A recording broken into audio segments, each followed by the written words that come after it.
Okay.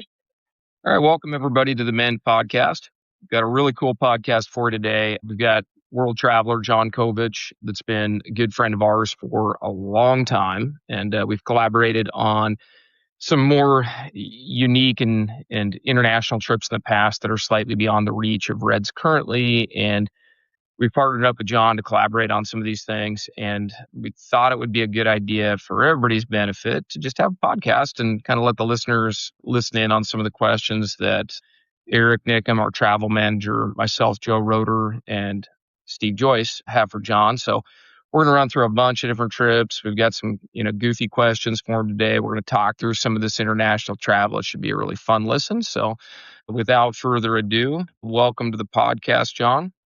Thank you very much. Good to be here.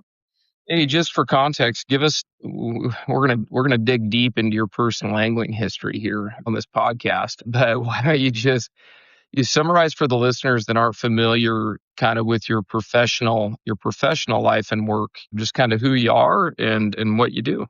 Sure. Well, I started, as you guys know, because you've seen me for so long, as a tackle rep, is how I got into the fishing business. I mean, I worked in a fly shop before that for Kaufman's in downtown Seattle, and then got to know some of the reps like O'Keefe and Cook, and decided that I could do that. So I became a rep. That was back in 1992. So I've been doing this job as a professional rep for nearly 35 years now, which is kind of crazy. But I got into travel pretty early. I kind of had the travel bug before I really had the fly fishing bug. And I traveled all over Europe and Middle East, and worked on a kibbutz in Israel and all sorts of stuff. And then when I had the chance to travel as an angler, I took it pretty quickly and started going to New Zealand and South America and, the Bahamas and stuff. And so I had a little bit of a reputation from shops as a guy who knew a little bit about travel. So that's helped me a lot to transition into doing it more on a professional basis, which I've been doing for the last 12 or 13 years. Hey, just share with us too what tackle brands currently you're representing. I only do three, whereas if you remember back in the day, I did 9 or 10 or so. So I do Thomas and Thomas fly rods, Galvin reels, and Outcast, who make great rafts and float tubes and personal watercraft for fishing. Hey, we sure had a good time talking to Connor Quigley, the rod designer at TNT recently. We got an opportunity to spend some time with Connor. Man, he is just a super cool and enthusiastic young engineer over at TNT. It's amazing that a guy that's that young has as much expertise as he has. It's pretty impressive.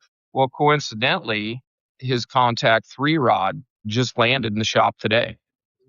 We didn't get all of the variants of rod weight and length, but we got our first batch of the Contact 3s, which is super cool.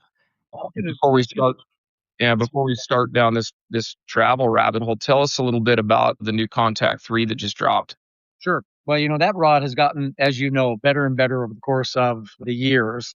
And TNT got into Euro nymphing really early, as you know, and so they had a reputation worldwide as being probably the best manufacturer of a high-end Euro rod. So that Contact rod from its beginning, from its inception, had a lot of following.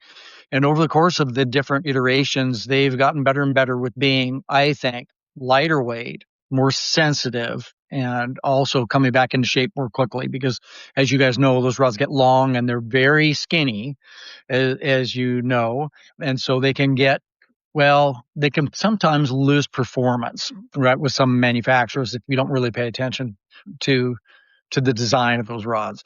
TNT actually, I think I told you guys this, but they bought a separate rolling table just to make the tip sections of the Contact rods, because those rods, if you look at the final section, the tip section, are so skinny, right, that's what every time they made a rod, they were losing about 50% of the tips to being not perfect, because they're so skinny that you get a little wobble on them, or a little imperfection, and you could really see it, right? So they bought a new rolling table a couple of years ago that just works on those tips. It's much more precise. So they're hard to make. Now, with this newest rod, of course, one of the things you guys know is it comes with two tips. a standard tip, and then the solid tip. And that's pretty cool for a couple of reasons. One is that the tips perform differently. One is more sensitive than the other. But also, given the fact that that tip section is so skinny, if you're going to break a portion of the rod, that's typically what you're going to break. And you've got a separate tip already. And so all you have to do is take a picture of the section that broke of that rod and send it into TNT, and they'll replace it, which is also, a really nice benefit. Yeah, I'm really intrigued by the solid tip for sensitivity on that contact 3. I haven't had a chance to fish one yet, but this upcoming week I certainly will. So, yeah, it was a pleasure meeting him. He just seems like just a great soul. Well, we better jump into. We got so many questions about all these cool places that you fished, but And Jon, before we get into those questions, you hit on it briefly, but you started at Kaufman's Yes. early on. You mentioned that that's where you met some of the other guys in the industry, like Brian O'Keefe. Correct. I mean, that staff that you guys had at Kaufman's back in the day, you look at what those guys did in fly fishing, and that is an all-star staff. And why don't you quickly mention the guys for Sure. there's out there? It's interesting because, when I started, I think in the shop in 1990, I think in downtown Seattle. And I immediately was working with guys like Randy Stetzer and John Hazel, right? They were both employees of Kaufman's. And then, of course, I was talking to the Kaufman brothers, both Randall and Lance. Randall was quite famous, not just because he had the stores and the catalog, but because he was such an innovative fly tyer and wrote so many books, right? So you had that as just your staff that you're dealing with immediately. But as you said, historically there were people that came through there that were amazing. Mark Bale, right, that ultimately went to Sage, I believe, had a little bit of time at Kaufman's. Bill Martz, who you guys probably know, that owned a couple of fly shops, worked at Kaufman's. George Cook, of course, worked at Kaufman's as well. And a few other reps, like, he's not around anymore, Kevin Thompson, for example, worked there at the same time as I did.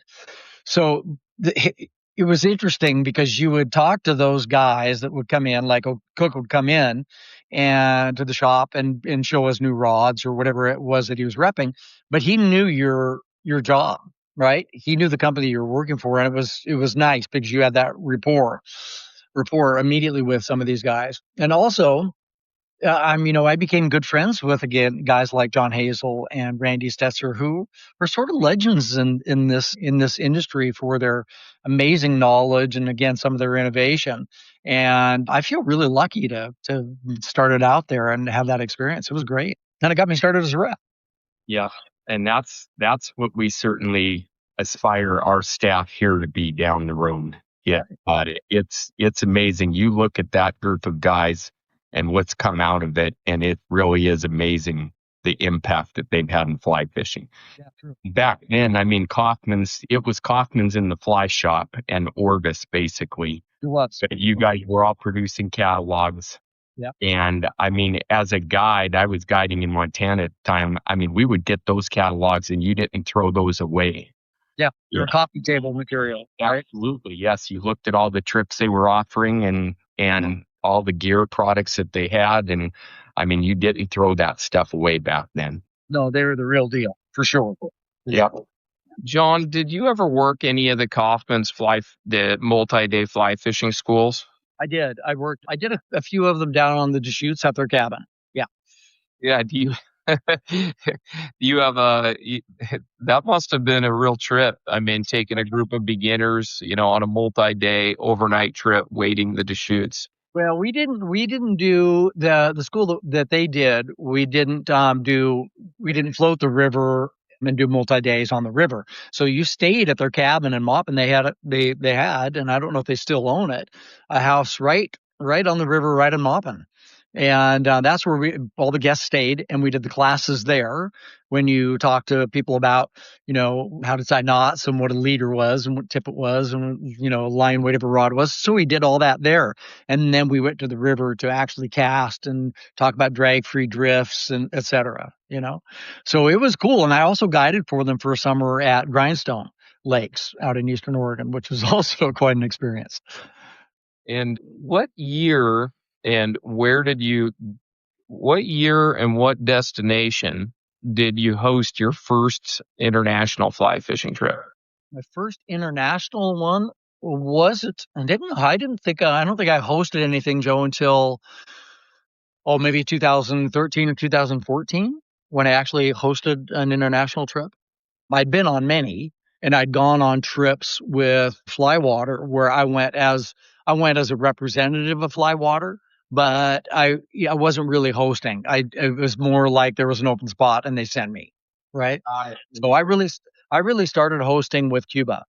Yeah. And so you were probably working as a photographer and a marketing agent, and obviously experiencing the fishery as an angler.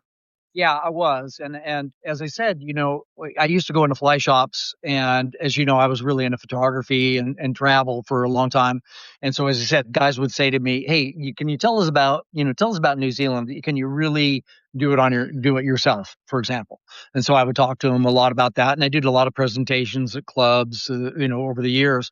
But somewhere in that 2011, 2012 time frame, Flywater, who had been friends with those guys, they came to me and said, "Hey, we should find a way to work together. You're in shops all the time and you are respected, with travel to a degree, and we think it'd be a nice match." So that's what I did. I started representing Flywater in shops, and that's when I started actually hosting. Got it. Got it. Mhm. Well, I think we should probably get right. We got questions, real specifically about, this trip or the trips that we have coming up. And, maybe Steve can kind of outline. Obviously, we've had I don't know how long we've known each other, John, but it's a long time. But Steve can kind of outline, the collaboration projects or the partnership project we have going on for a lot of these really cool fisheries that you've experienced and vetted and that you're personally going to be hosting that we're gonna work on together. Yep. Yeah. And I think, John, I mean, we've talked about it, pretty much every time we get together, the topic comes up. And I mean, travel, it's incredible what international fly fishing travel has turned into today's market. Agreed. Yeah. And there are so many different destinations out there, so many different trips out there. A lot of people used to look at doing one of these trips as something that was on their bucket list. And now we've got a lot of groups of traveling anglers that are not just doing one trip a year, even they're doing several different trips a year, and they want to experience different things. And on this end of things, I mean, we love the travel business. We wish we could do more of it. Yet, but the thing about it, I mean, it takes a tremendous amount of time to go down and vet destinations and experience different fisheries. And all of that aside, you might be going to the best place that there is in the world for that particular species in that particular area. You get bad weather, you get travel complications, and things just don't work out. Right. And so, you've already vetted a ton of different trips that we haven't had a chance to experience. And it certainly, makes sense for us to collaborate on that stuff. That we enjoy working obviously with John, or we wouldn't be having this podcast right now. Yeah. And we feel very confident that, any of our guests going with you are going to have a great Okay. Okay. Go ahead. So I interrupted you there with my phone call. Oh yeah. So yeah, we're thrilled to be able to offer more product that is vetted by an angler experienced like you. I can't, just the trips that we're going to talk about today that we've got questions about. I mean, this is like you would have to spend a decade just doing nothing but fishing, a decade and a fortune to locate and research all these different fisheries. But I think I want to start with the Pira-Suinda. I don't know if I'm pronouncing that right. Pira. Pira Lodge and Suinda Lodge. Yeah, Pira-Suinda. I've been looking at that and researching it and looking at the offering that you put together for that. And that looks really neat because it's a two lodge combination trip where you get two vastly different experiences. Is that Did I understand that correctly? That's exactly right. And I've got a lot of experience with Pira Lodge itself, and it's one of those places that, I mean, you got that list of lodges that you just know that everybody, every time they go there, they have a great trip, right? Everything about it is about as good as it can be, and Pure has always been that way. And when I was talking to the guys at Nervous Waters, and they're the owners, they've got quite a few lodges in South America, about doing a trip there for 2027, they said, hey, you should try this trip that we think is kind of a cool new offering, which is this combination. And as they talked to me about it, I thought more and more, this is a great idea, because 6 days of fishing, well, it's a lot, right? Sometimes it doesn't feel like a lot when the trip is over and you think, wow, that went fast, right?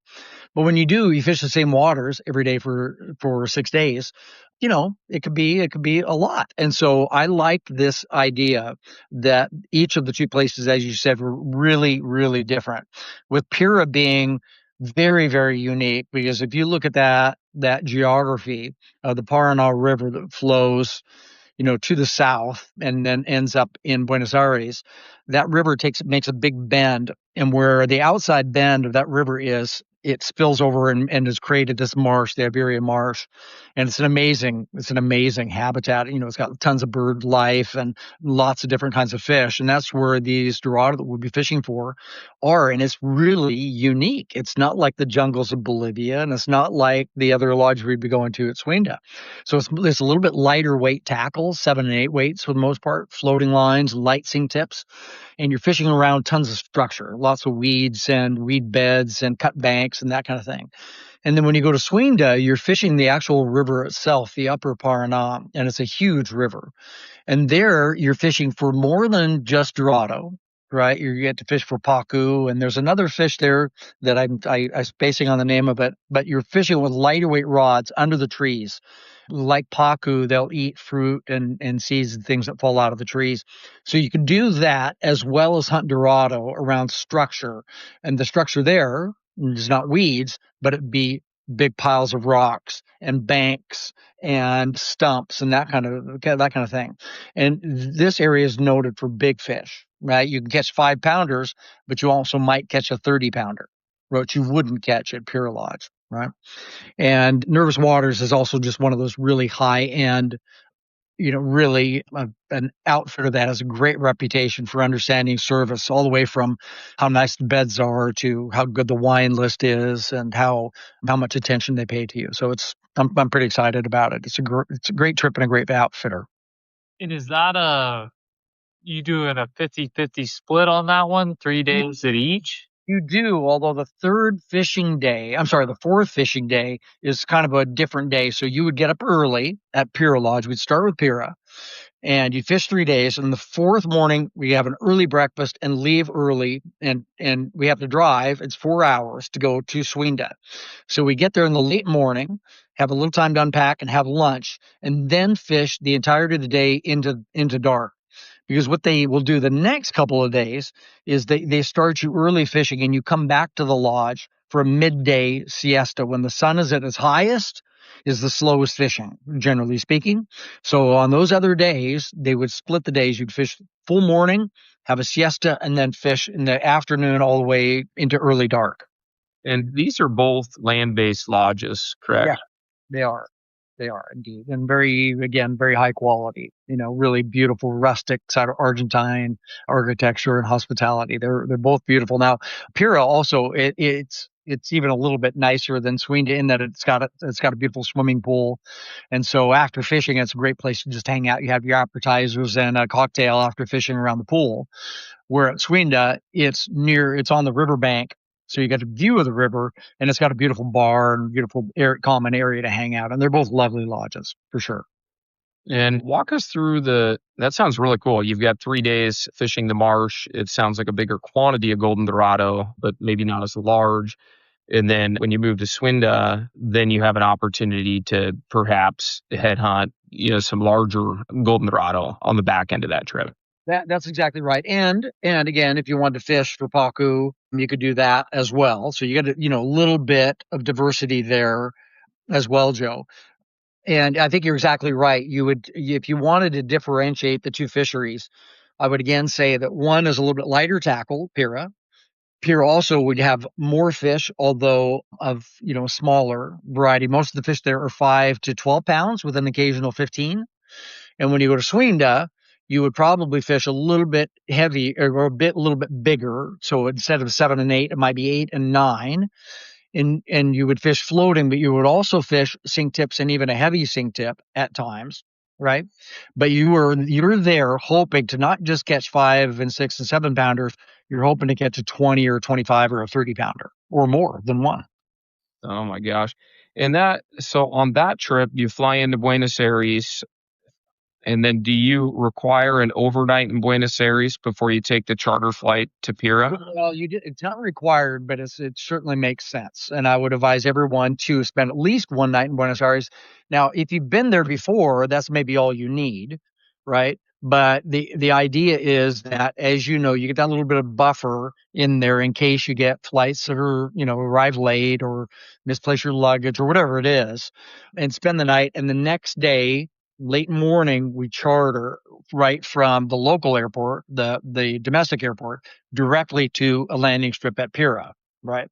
Now, if you've never been to Buenos Aires, I think you should spend at least 2 nights there, maybe 3, because it's a beautiful city. It's the most cosmopolitan, the most European city in all of South America, I would say.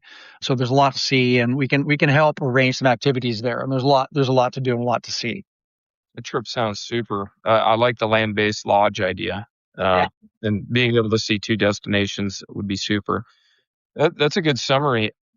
Where in the world do we want to go next, boys? Well, I would love if, John, maybe you talk briefly about the 2 trips you have for peacock bass and Sure. like why one angler should do one over the other. Sure. And I'm glad you asked about it because I was thinking about that before the podcast.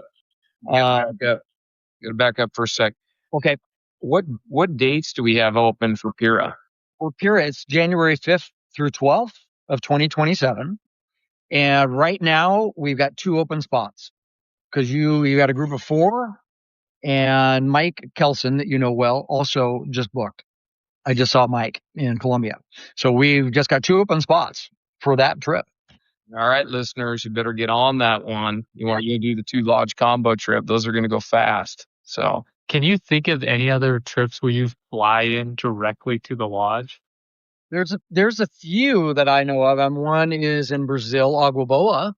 You do that. Actually, to the Rio Mariete, you fly directly via float plane to the land on the river right next to where the liveaboard boat is. Right. And I'm sure there are more. question answered, taking us right into the next trip. Yeah. Oh, yeah, good. Let's talk about the Rio Marie and then the other peacock trip that we have coming up. I think Eric's question actually is what I'd like to start out by answering. I've got 2 peacock trips on the itinerary right now, and the question would be why, right? And I would just say that they're really different trips, and they're really different in the way that you fish, and they're really different in the accommodations of the level of service. They're both great, but one would be a mixture of adventure and almost not camping, but sort of a little bit better than camping, right? Where the other one is more like pure luxury. Okay, so the first would be in Colombia at a lodge that's called Akuani River Lodge. And that's the one that I would say is extremely adventurous, really cool. Because you go into places that, there's not that many people that have been to the Orinoco River that divides Colombia from Venezuela. Not that many people have been to Colombia for that matter, right?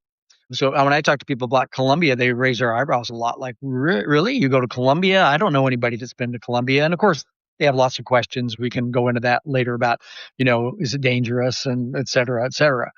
But that trip, is a combination of 2 different places that you stay during the week. One, you start out by fishing only for peacock bass out of their lodge, and fishing the river itself, the Vichada River, and the lagoons that separate as the river recedes during, when dry season sort of happens. And then you move and you fish for 2 days on the Orinoco River itself. and it's unbelievable. I mean, I think you guys have seen some of the photographs of this. It's so dramatic, and it's unlike any place you've ever been or seen before. Huge boulders, huge rock islands, and you fish rapids. You fish water that you can't believe fish can live in for payara, vampire fish. And that is exciting as could be. So we do that for 2 days and then return to the lodge and fish 2 more days for peacocks. But as I said, that trip is around $5,000. So it's a really nice price point. As you guys know from selling trips, there's a big variance, but $5,000 to $6,000 these days is a really reasonable price point for a trip. And the lodge, it's not fancy. It's open, the bungalows are sort of open air, but they've got mosquito netting and they've got their own shower and toilet and everything. The food is hearty, but it's not gourmet, right? So I love it. Chris Daughters, that you guys might know from Caddis, remember him going on one of those trips to Colombia with me, and he said we were sitting on the beach after dinner one night with a big bonfire, having beer, and he said, "I love this." He said, "You can see you're looking at the sky here, surrounded by the jungle, and I don't know if I'm camping or staying at a lodge. It's kind of a mixture of the two, right?" So I do love that about that. But then when you go to Rio Mariete, it's run by Untamed Angling, who has lodges in Bolivia and Brazil. And they, like Nervous Waters, is really known as an exceptionally good outfitter. There you have an Argentine guide who's a fluent English speaker, even though you're in Brazil, right? They hire these guys out of great lodges in Argentina where there's so much fishing. And then you have 2 native boatmen. The lodge, when you come back to the liveaboard boat, it's beautiful. Your room has windows from floor to the ceiling, and they've got beautiful appetizers. Sometimes they do a beautiful kind of a party atmosphere on a white sandy beach.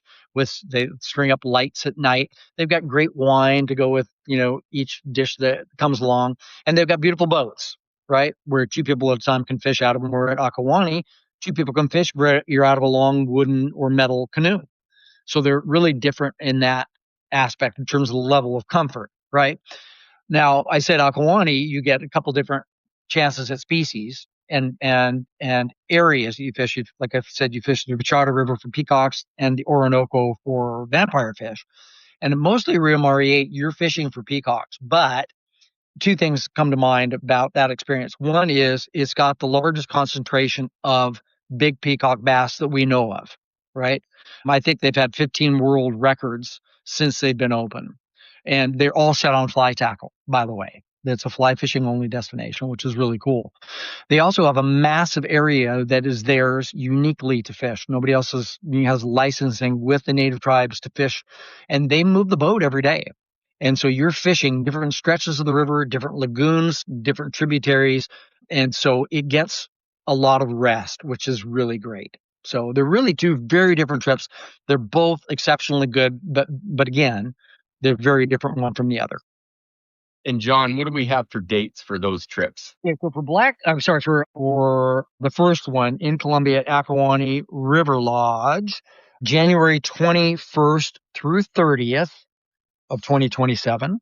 I was just there last week, by the way. So this is kind of the time of year, January, February, and March.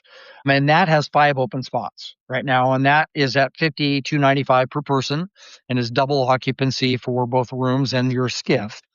And then for Rio Mariete, it's got a different sort of season. So it starts in our summer and goes through midwinter. So our dates there are prime right in the middle of the season, August 22nd through 30th. I'm sorry, and that's for this year, 2026.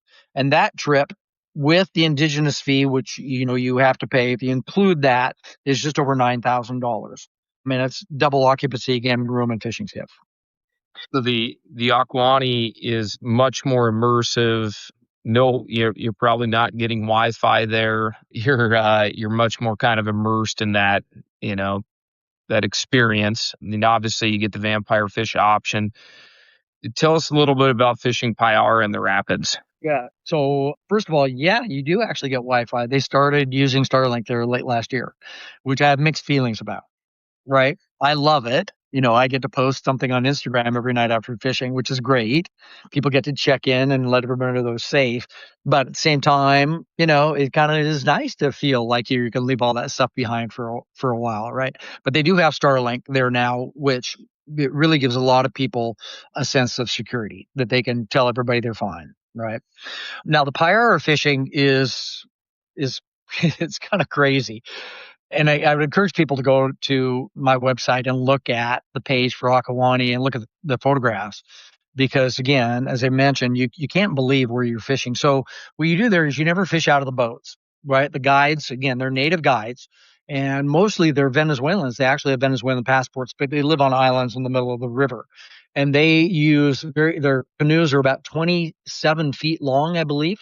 And they've got a guy in the back using motor and the guy in the front that is using a paddle to help steer the boat when they go through, sort of rocky channels and things like that.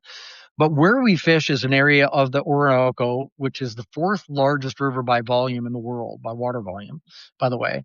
We fish an area called the Mypurus Rapids, and it is a part of the river that is a little bit like, part of the Madison, if you can imagine, where it's got all these braids, except that it's a huge river and the braids are divided up not by little islands, but by massive boulders and these huge rock islands. And I wish I knew the geology to understand it, because you can't believe what you're seeing. You see boulders that are the size of your lodge on the Yakima, right? And you see an island that looks like it's one solid piece of lava that has holes all through it. Big, holes are 2 and 3 feet across, and it's glassy black, right? It's crazy. And then, so what you do is in those canoes, the guides bring you to places that they want you to fish from. So they would pull up to the island, they would tie the canoe up, and you get out and you fish then from the rocks or from the islands. And you typically are fishing very fast water. The Pira are, well, vampire fish. They are attacking fish like peacock bass are. But living in fast water, they'll live deep in the rapids, in the rocks, looking upwards looking for bait, smaller fish. And there's a migration of a couple different kinds of bait throughout the year. And they will stream up from the depths to grab the bait or grab your fly. And if it's the case that they grab your fly, very often they'll be 30 feet into not in your backing, but they'll take them 30 feet of line out before you really realize what's going on. Because they're living in such fast water that when they feel the sting of the hook and turn down river, it's all kind of at once, right? It's like nothing I've ever really experienced. And there are vampire fish there every day of the year. But this year, for example, we got there when there was more bait in the water, and you can't predict it exactly, but it's, January, February, early March. And, the first day, I think everybody in the group hooked more than 15 fish, which is a lot. And with a couple guys hooking more than 30 fish in that day. I mean, we caught fish that were up to close to 20 pounds. So it was exceptionally good. It was great. People love it. I can't tell you enough about it. What the reaction you get from people having been there and having had the experience. Man, those photos, John, of that Orinoco that you showed us with your son is indescribable, almost the boulder structure in that river. Yeah, it is. And something else I didn't say is you spend a night there. You spend one night. You fish for 2 days, but you spend one night there. And the camp, the staff from the lodge, most of them come with a group, including the chef, and they afloat, who's the outfitter, they've got a camp that's set on a sandy beach, but under the canopy of the jungle. And they use wall tents that are all on platforms, and they've each got two beds in each one. They're not plush or anything like that, but they're very comfortable. And boy, people love it there. I got the reaction from guys this trip that they were like, man, we wouldn't mind spending another night here, because they just loved, sitting around in the hammocks after fishing and having a drink. And then we have a big bonfire on the beach at night. And it's really a cool experience. It's great. Yeah, that sounds amazing. And then the Rio Mariete, that's the August trip. Yes. 22nd through the 30th. And how many spots were open for that one again? We've got 8. We think we still got 8 open for that one, Joe, right? because I kind of listed that one a little bit late. So we've got some good openings there. So we'll see, if we get people that are really wanting to join, if they've got enough time to join this year or not. But, you can go online and if you're somebody that is, in this sport and you're looking on Instagram or whatever, you're going to see posts from these guys an awful lot. They're pretty active. It's a highly, highly respected operation for, again, really, trophy peacock bass. You would really expect to catch a 20 pounder in your week there. It's not unusual to catch, a 20 or multiple 20-pound fish during your week there. Well, they put together a fabulous fly fishing film tour entry this past year. There. Very professional guys. I think, if people aren't familiar with the Rio Mariete, if you were to see that video, you'd be like, yeah, I've seen clips of this. I feel like I know that fishery, maybe not by name, but by sight. Yeah. Well, exactly. And I mean, even in the opening of some of the promotional videos, it shows their float plane, flying over the jungle with the river below them and then landing right next to the boat.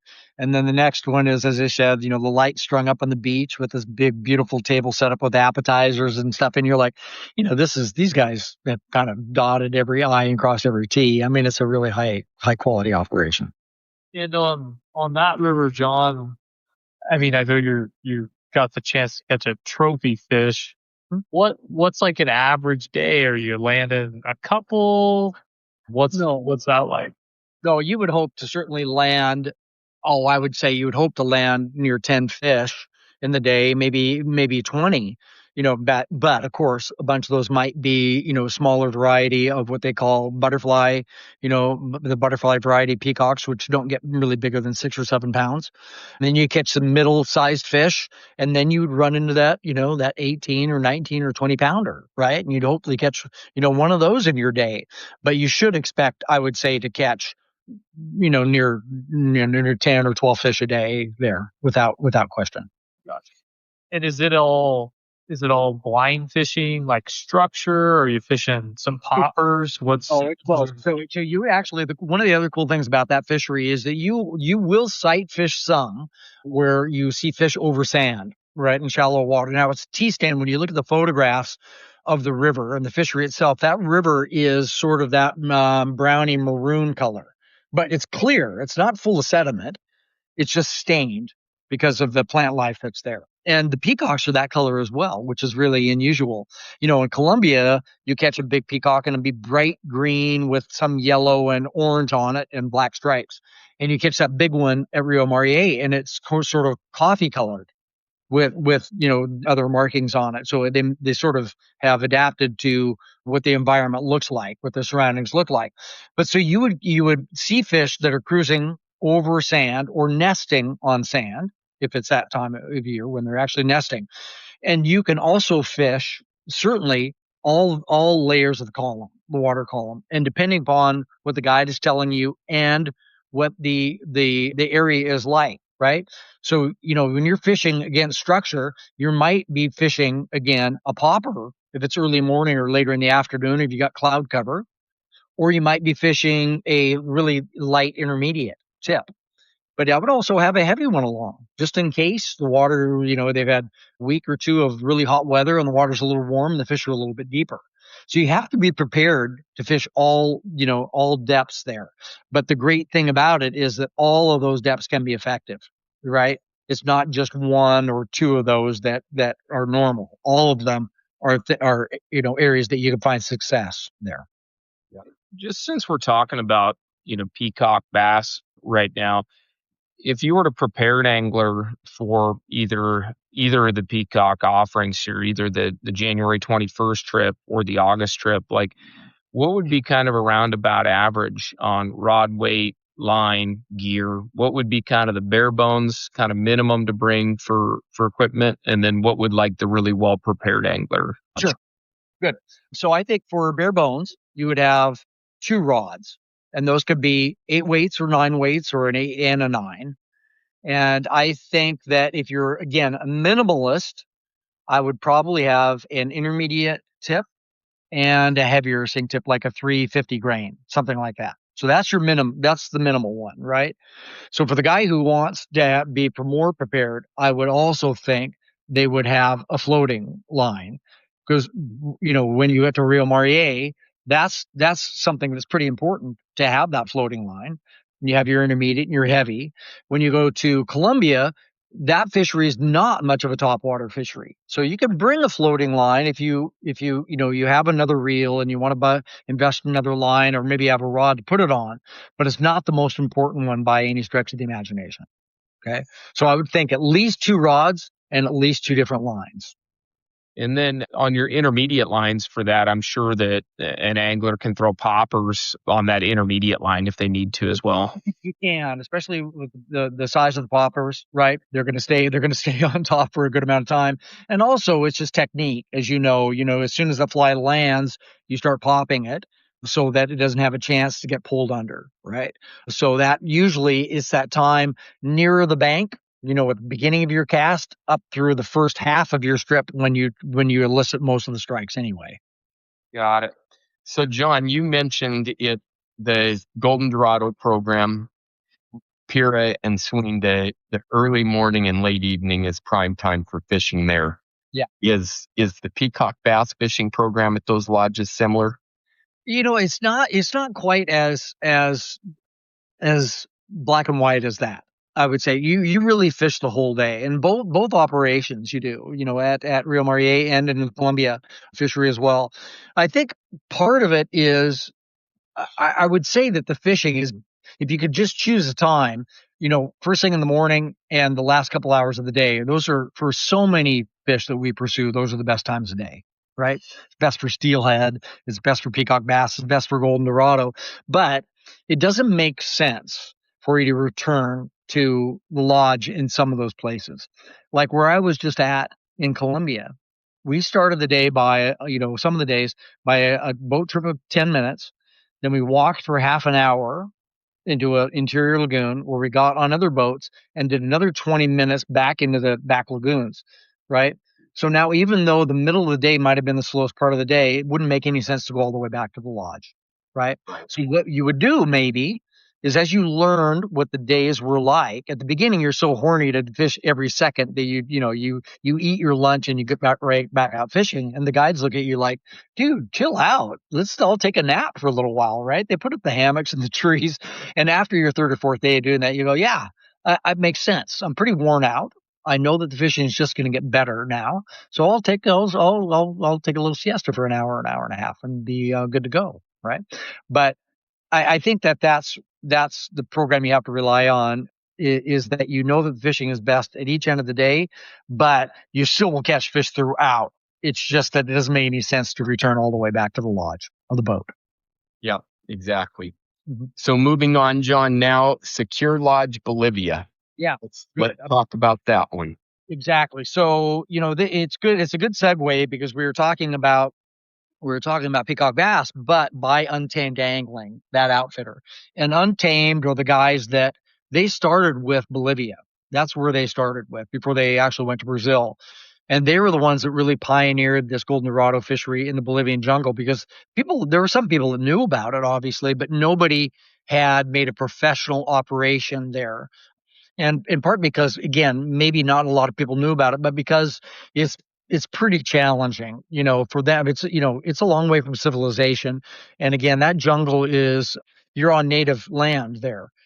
So it took time for them to really be able to make the native tribes understand what they were wanting to do, and finally sort of convince the natives that what they were doing was going to only benefit them and not hurt them. And then to arrange all the logistics. If you can imagine, they've got 3 lodges in there in Bolivia, and, bringing everything in, because you can't drive there, you got to fly there. So bringing everything in, or harvesting, trees from the jungle in order to build the lodges or the platforms for the tents, it was quite an operation, but they made a big splash. I think it was around 2007 or 2008 when you first started seeing pictures of these golden dorado in Bolivia. And again, it's become really well known for an absolutely amazing experience, and very, very different from what we're doing in Argentina, right? Because I don't know if you want to ask questions about that, or if you want me to just go ahead and explain, but interrupt me if you need to. But here you're fishing really in the jungle. I mean, way more so than you are in Colombia, for example, for the peacocks, or not at all like what you're doing in Argentina. Here, the rivers, for the most part, are medium to smaller size, with the jungle coming right up to the river's edge and hanging over the jungle. So you really feel like you're in the jungle. It's cool. And the riverbeds are freestone, rivers. I mean, they are lined with big boulders and big boulders along the sides of the river. And those big boulders in the water are perfect places for the Dorado to stage up to ambush prey. Boy, it's cool fishing. It's really exciting. I'm really loving those fish, I got to say. Yeah, I've had a friend who did that very trip, John, and he just said that's kind of one that he wished he'd done when he was a little younger. Yeah. Can you describe kind of the fitness or the hiking demands that might be different in a secure lodge in Bolivia versus the Pira combo? That's honestly why I have the two trips booked, because they're not just different in the way you fish, but they're different in maybe who should go or who might be attracted to each one of them, right? Because at Pira and Swinda, you're walking from the lodge to the boat and getting in the boat, and that's where you stay pretty much for the whole day. And at Sakura, you, I think that a lot of people have tried to be too careful about it, right? Because you don't want somebody going there that shouldn't be there, right? Where it's dangerous for them, where they just can't manage it. So I think people have overdone how rigorous it is. Because the first time I went, I was like really prepared for that. And I didn't find it too bad. Now, it's a little bit like if you've been at the Dean River, walking along the bouldery sections of the Dean, right? The rocks are big. They're not as tall maybe as they are in the Bolivian Amazon there, in the Bolivian jungle. But again, you can take your time, and you've got people that are there helping you. So I don't think it's extremely rigorous, but I think that if you've got a really bad knee or really bad hip, or you're starting to get a little bit shaky with your weighting, maybe you're better off going to Argentina, right? If you still feel like you got it in you a little bit, you should do it without question, because there's no place else like it. There's no place else to catch Dorado, and some big Dorado, in that kind of water and that kind of environment. It just doesn't exist. So it's really unique. Would it be like a fair comparison, John? Like if somebody's still like an avid spay angler and wading the Deschutes and some of those other big steelhead rivers you mentioned, if they could still do that, they would be no problem. They would be no problem, because you're really not in the water that much. Most of what what people are talking about is being difficult is walking up the banks of the river. Because what will happen is you'll be in the canoe, and again here, just like at Rio Mariete, you have an Argentine English-speaking fishing guide, and you've got two native boatmen with you, right? And they will get to a spot in the river at times where the canoe can't go any further, or they have to spend some time getting it through a narrow, a shallow section of the river. So you got to get out. You get out and walk, and you walk up the bank, and you'll fish pools, and maybe then they'll have the canoe up there for you to do the next section, right? And at times maybe you'll have to wade across a little section of the river, but it's not like the Deschutes, in that you're not getting in up to your hips in faster water in boulders that you can't see. It's like those boulders being on the bank and walking on them, on dry boulders, if that makes sense. Basically, the Secura Lodge is the ultimate experience that people see on Instagram, or they see videos of hiking these boulder strewn, fast water scenarios, clear water, and making these casts across riffles and boulders, and having Golden Dorado just absolutely attack the fly in small water in the wild jungle. That's right. It reminds me, honestly, of New Zealand. It's very much like, some of those rivers you fish on the South Island of New Zealand, where, you're sighting fish and casting to them. You're not in the water very much, but you're walking up those same kinds of riverbanks with bigger boulders, and maybe sometimes a big boulder that you have to kind of get around or up and over, right? So I think it looks a lot like some of the places in New Zealand that I've been to, Now, this one, this to me, this trip has a lot of demand. And this is one, it looks like we've laid this one out quite a ways in advance. We've got July 29th through August 7th of 2027 slated. So that's, a year and a half away. This trip's going to sell out. Yeah, it will. As of today, mid-March 2026, is that wide open right now? Or Right now it's wide open, but just like you, I know it'll sell out. Suddenly it'll sell out. And we'll look to see if we can add another week. But that's part of the problem here, if you want to call it a problem, is that there's high demand and it's a limited season, right? And the lodge is, again, Untamed has 3 different lodges, in Bolivian jungle, but none of them take more than 8 people, right? And the season again it's not an all year season now. One thing we should talk about the season a little bit here. So the season really is from May through October, right? So it's in the Bolivian winter, if you will. It's not cold, right? You do bring a rain jacket because you can certainly get rain there. But the reason that you're there that time of year is that there are always resident Dorado in the rivers, but you want to be there when there's a lot more Dorado, just besides the residents that are there all the time. And what happens is that there's a migration of bait fish, if you want to call them bait fish. They get pretty big. They get, like 18, 20 inches long, a fish called the sabalo. And those migrate up the river so that they can spawn. And then the Dorado follow them, up from the really big rivers way downstream, up through, way up into the jungle, into the smaller creeks. And that's what you want to be there because there's way more Dorado around. And they're also voracious because they know that there are bait fish around them to eat. And so sometimes, I mean, you may have seen it or heard about this, but you will sometimes hear a feeding frenzy before you see what's going on. It's around the corner from you, and there are 10 Dorado that have corralled a bunch of these bait in a shallow area of the river, and they're just ripping through them, and you hear it from downstream. You can't even see it yet. So that's when you want to be there. So we're right in the middle of the season, but these are hard weeks to get, and that's part of the reason we needed to do it for 2027. One question I have, John, and it doesn't really pertain to this trip in particular, but does that, so they're migrating up the river to get this food source. When do these Dorado in Bolivia spawn? I don't know the answer to that. I'm sorry. I can ask the guys in Untamed, and I'm sure that they will know. It's a question I've never really asked. I have a feeling we're not there when they're spawning, because I certainly haven't seen it on the river from the resident fish. So it might be it just might be at a time of year when we're not there fishing. But I can find out. I don't know the answer to it. I think you answered one of our questions because we've heard about the Dorado migration up into the smaller waters, but the migration for those Dorado, it's a food odyssey. They're following those bait fish upstream to where they're found in higher densities. They're not migrating to spawn; they're migrating to feed, which is perfect. Because if you've ever tried to catch salmon when they're in the river to spawn, that's not going to work out very well for you. But the Dorado are literally migrating to feed, and we're going to be there feeding. And as I said, the season is May to October, right?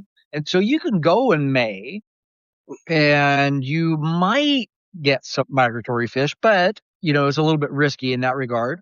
At the same time, the resident fish haven't been fished to now in 8 or 9 months or something like that. So the fish that are there are really fresh, and it's the same thing if you went in October, the migration might be over with, right? Or those resident fish have seen a lot of flies at that point. So if you can do it, doing what we did, because we secured this pretty far in advance, getting a week really in the heart of the season, July 30th through August 7th, gives us the best chance at having everything be as close to perfect as possible. Right. As we all know, it's fishing, but we do what we can to have things go our way. And that's a conversation, John, that we have with a lot of traveling anglers who call or stop in. They want to go and experience a certain fishery or catch a certain fish, and they've got a deal 2-for-1 discount. And a lot of times those discounts happen because it's not peak season. Yeah. And the reality is, all of these trips, this is a high stakes game.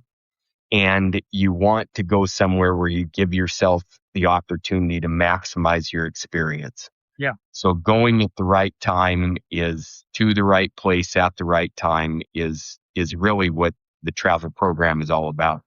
We want to help people meet their goals. Well, exactly. It's a big part of it, right? That and making sure it's the right person for the right trip. As we said, talking to somebody about Secure Lodge in Bolivia, make sure that's the right place for them. I'm sure you guys have the conversation when you bring people to Christmas Island, right? That you have to make sure they understand the food and lodging is comfortable, but there's not going to be a mint on your pillow, and there's probably not too much wine served at dinner there, right? So you have to vet everybody for every trip, and then, as you said, do your best to give everybody the best chance of success, for sure. John, Expectations. John, I don't know what you're talking about. I was in Christmas Island 2 weeks ago, and they had several boxes of wine at the dinner table. And paper glasses to drink them out of. Yeah, exactly. Well, I've been there back in the day when the cargo ship hadn't arrived in a long time, and I think all we had was rice and Spam and corned beef hash. I think that was the whole thing, but that was a long, long time ago. With bugs in it. Yeah, exactly. Yeah. All right. Moving into Belize, John. Yep. El Pescador. Let's hear about that one. Okay. Well, I'll be very honest with you and tell you a couple things. Belize it's not been my favorite fishing destination in the world as a country. And as you guys know, I really put a lot of my eggs into the Cuba basket over the years, because I thought not only did I like the fishing in Cuba, but I liked the experience, the culture of Cuba. Found it so interesting. And I haven't felt that about Belize. So although I've been there quite a few times. They're with you.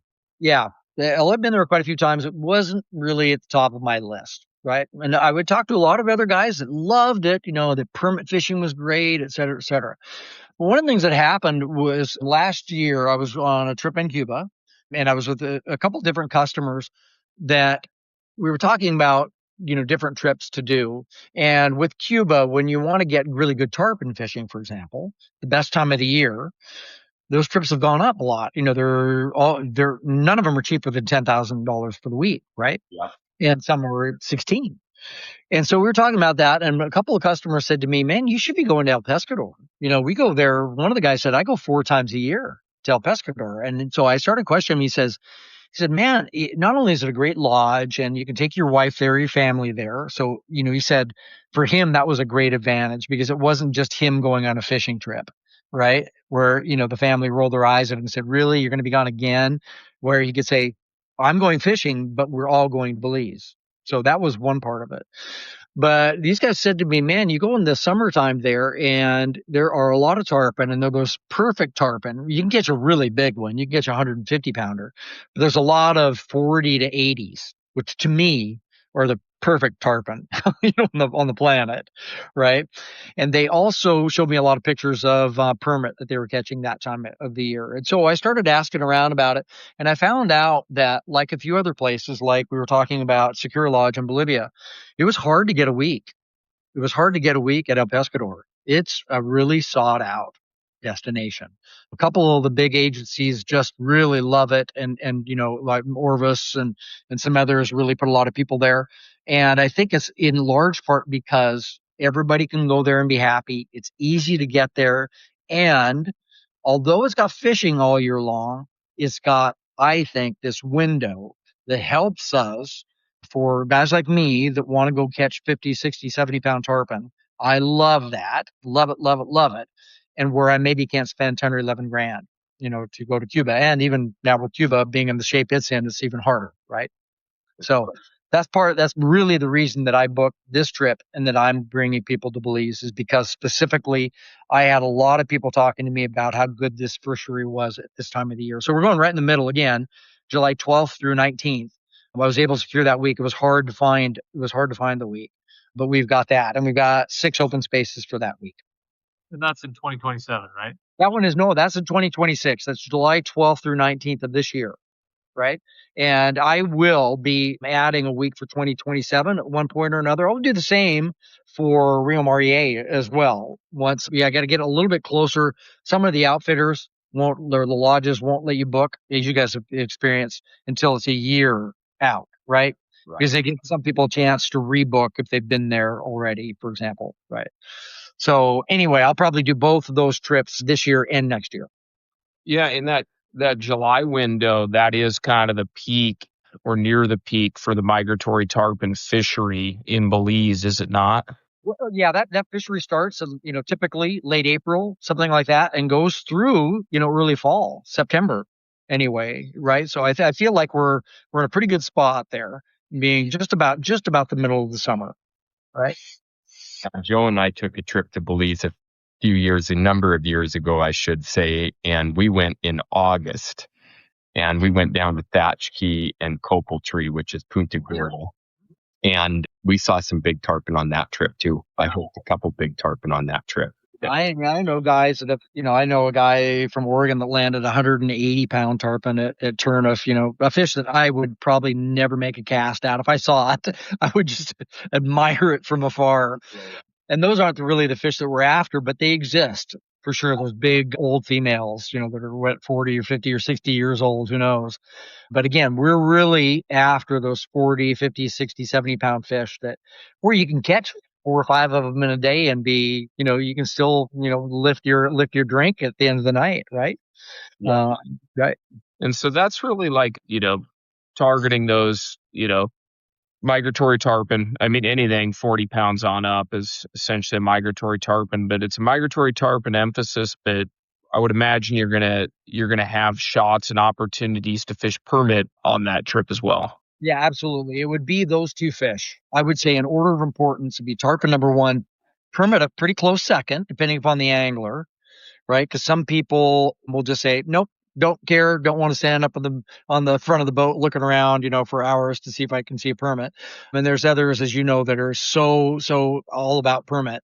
But I would say that it's tarpon number 1, permit number 2, and we'll probably cast on a bonefish if we see it, but we're not going to really that's not going to be what we're really there for. Because you can go there any time of the year and find bonefish. And in that fishery, is it mostly casting at rolling tarpon? Is it just blind casting channels? Is there a little bit of sight fishing? It's both of those. It's absolutely both of those. So you see fish rolling, you'll see fish laid up, you'll see fish over white sand, and you will fish channels that they know that tarpon like to be in. And so you fish a light sink tip in those channels. I love that, as an angler that, I've been on quite a few, several trips targeting big tarpon now. There's no guarantee on those. The thing I like about what you just said, I would feel like I could, put effort in and try to make it happen. I would have an opportunity to blind cast, whereas you go to the Keys, either you're going to get shots or you're not.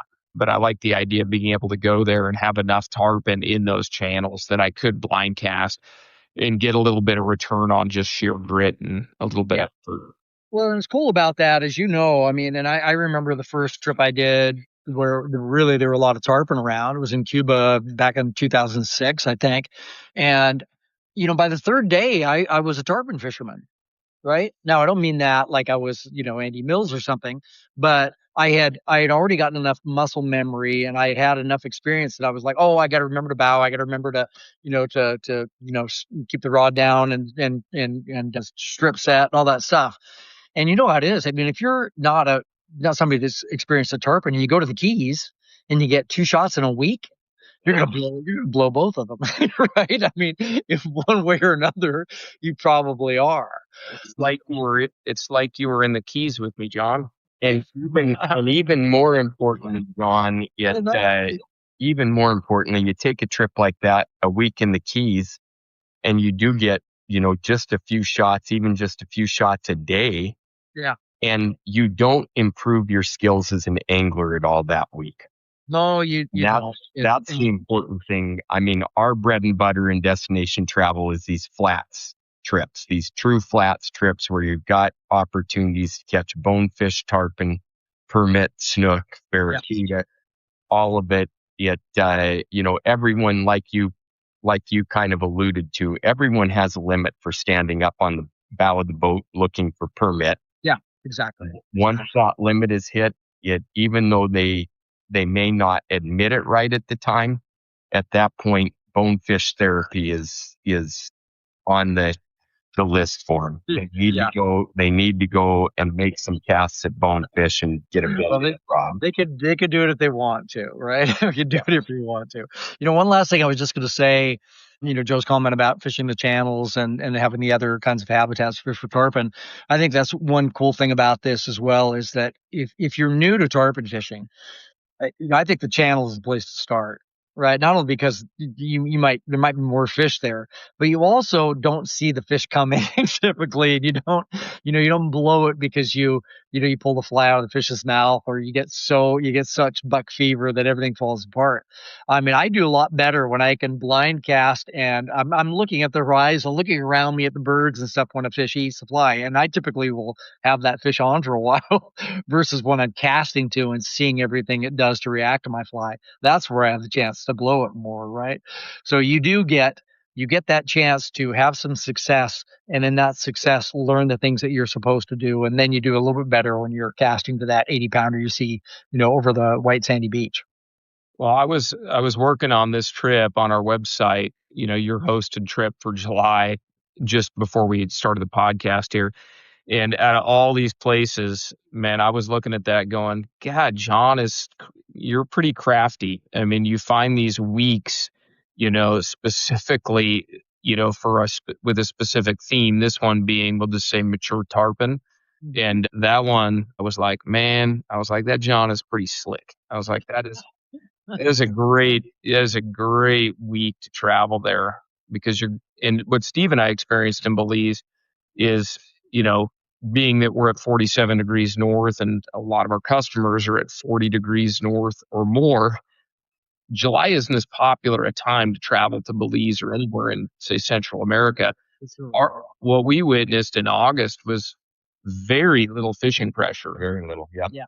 When we were there, and I'm sure El Pescador, being that this is a prime time for migratory tarpon, that lodge in particular might be very busy, but I have a hunch that most of the other operations down there, this is a dip in their season. No, exactly. You're exactly right. I mean, we don't go, to Cuba to fish in July typically.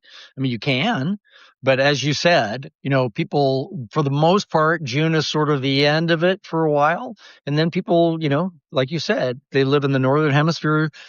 That's the time of year to be at home, right? And so it is unique to find trips like this where you go, hey, yeah, it is. If you're in Seattle where I am, or if you're, in Yakima or Ellensburg where you guys are, boy, July is a great time to be home, right? But there are a couple unique places in the world where if you want to catch and have chances at good migratory tarpon fishing at a good price, if you want to go to the Bolivian jungle and have your best shot at catching Dorado and see lots of them, that's the time of year when you have to go, right?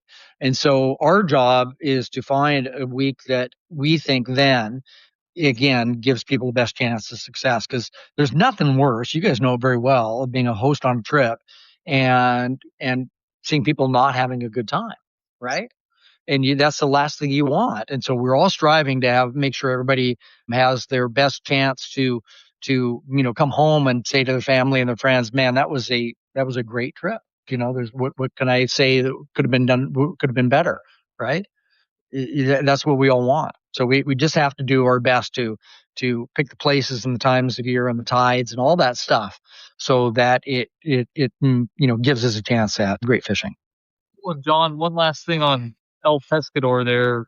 What is the price? So that price is $6,095. So call it $6,100. That's double occupancy, room and skiff. You can upgrade that to a single room, and that price, I think it goes to $72.95 if you want a single room for the entire week and share a skiff. And right? that includes your flight from out to San Pedro, right? Yeah, from Belize City to San Pedro. Exactly, round trip. That includes the charter flight? Yeah, well, they're not charters because they fly. There's commercial flights that fly, about every hour out to San Pedro at Ambergris Key from They said wish that they fly every hour. Yeah, that's the Greyhound in the sky, man. You just wait at the bus stop till the plane shows up. We did that. We did that thing. Oh yeah. So that's included. So what they do with a lot of this is once you book your trip and when you have booked your international flights, right? Then they say, okay, this is the flight that we're gonna book you for. You arrive in Belize City at 1:30 in the afternoon or whatever. We're gonna book you a flight at 3:30, right? It gets to lodge at 3:45. And so we'll have it all arranged. You just go to this counter and they've got your ticket and et cetera. So it's all included and taken care of once you have your travel plans booked for arriving in Belize. What is that, Tropic Air? Belize so. I believe that's exactly right. Steve and I had a hell of an experience on Tropic Air coming back from Punta Gorda. We started at the south end of the country trying to get back to Belize City, and literally the plane just kept landing again and again and again and again and again. We kept looking at our connecting flight and we're going, I don't think we're going to make it. I don't think we're going to make it. And finally, we almost had to hijack the plane. We're telling the pilot, like, hey, no more stops, man. Like he was trying to detour to go pick up and drop off some more people. And we're like, no, man, we need to get to the international airport. The girls got to pee and we're about to miss our flight. And the girls will never come on a fly fishing trip with us again if we miss this flight and have to spend another night in Belize City.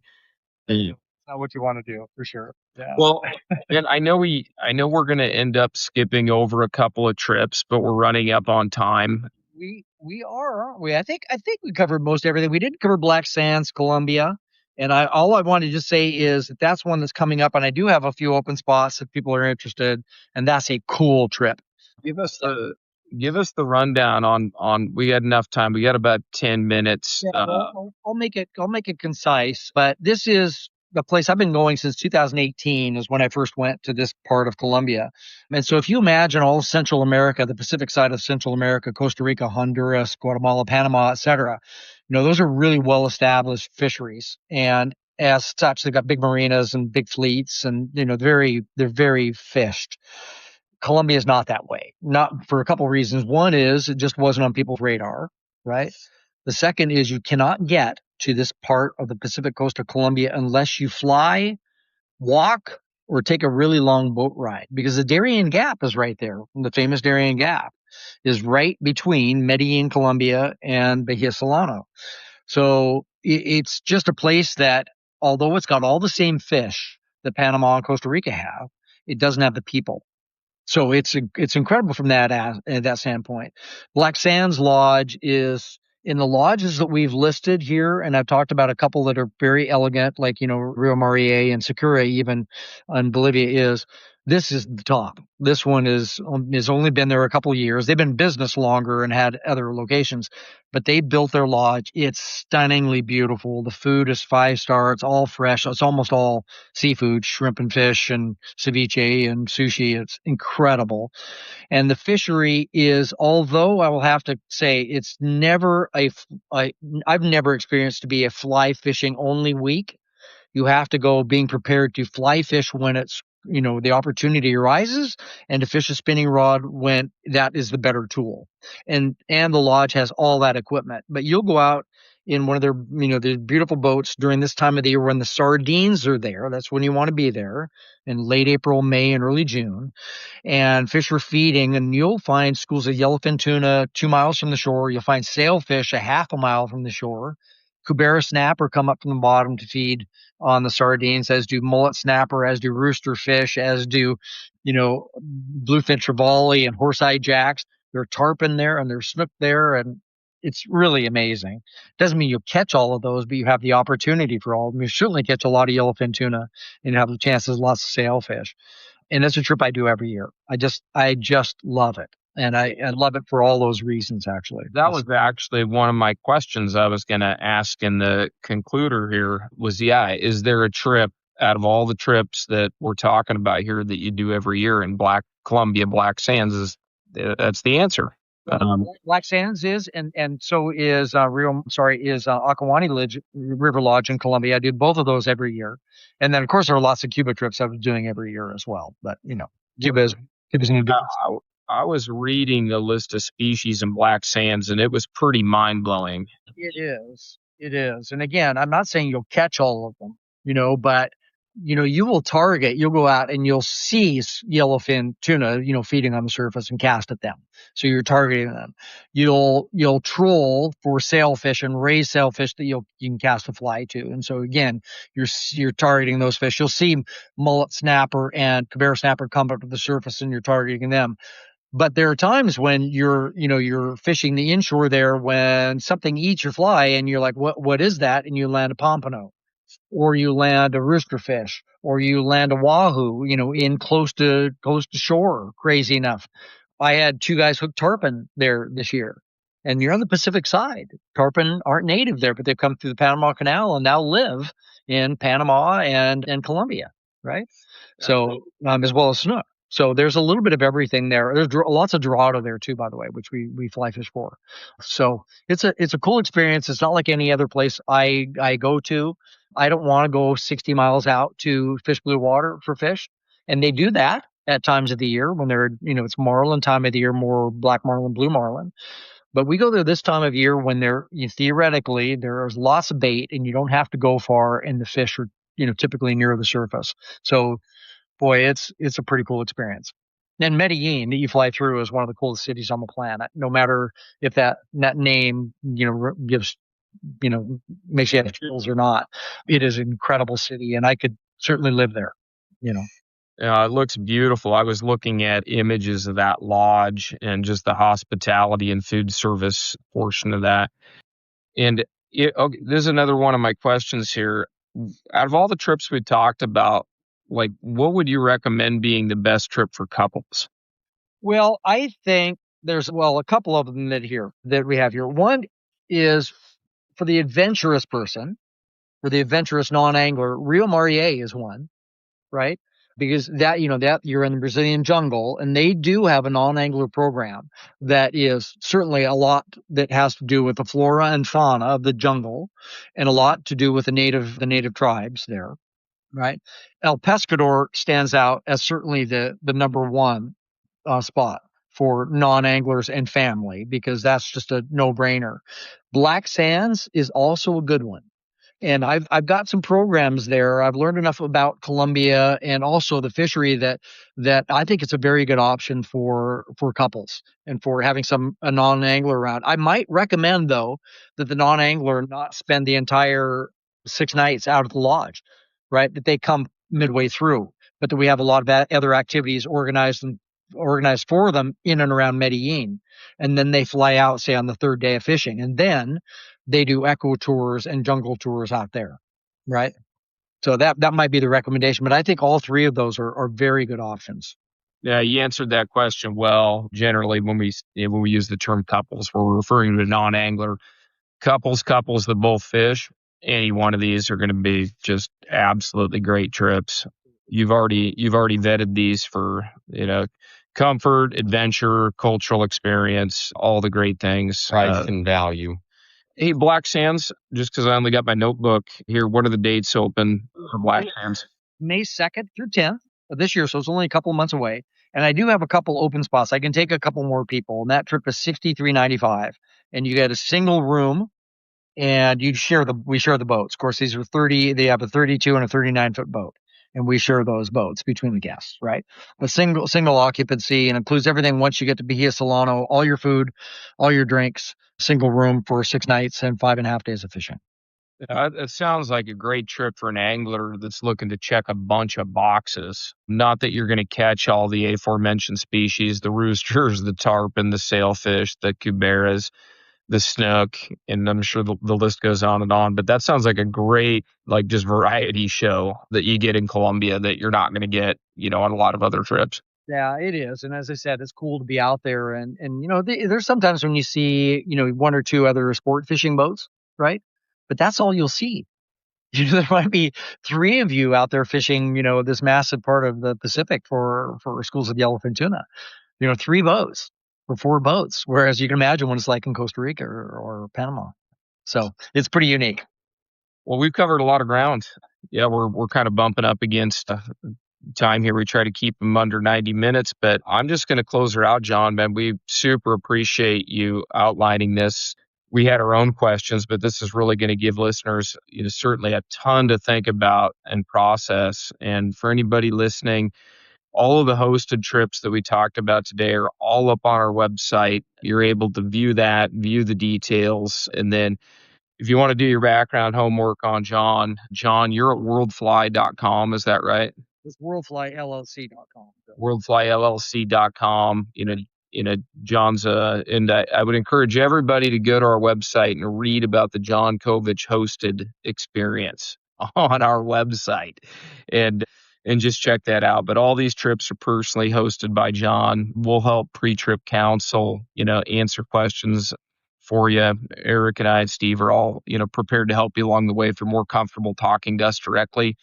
If you want to talk to Jon directly, just send us an inquiry and we'll get you guys introduced and see if one of these trips is the right one for you. So thanks a ton for coming on today, Jon. We're absolutely going to have to do this again and break down trips kind of as you come back from these hosted trips. Either Eric or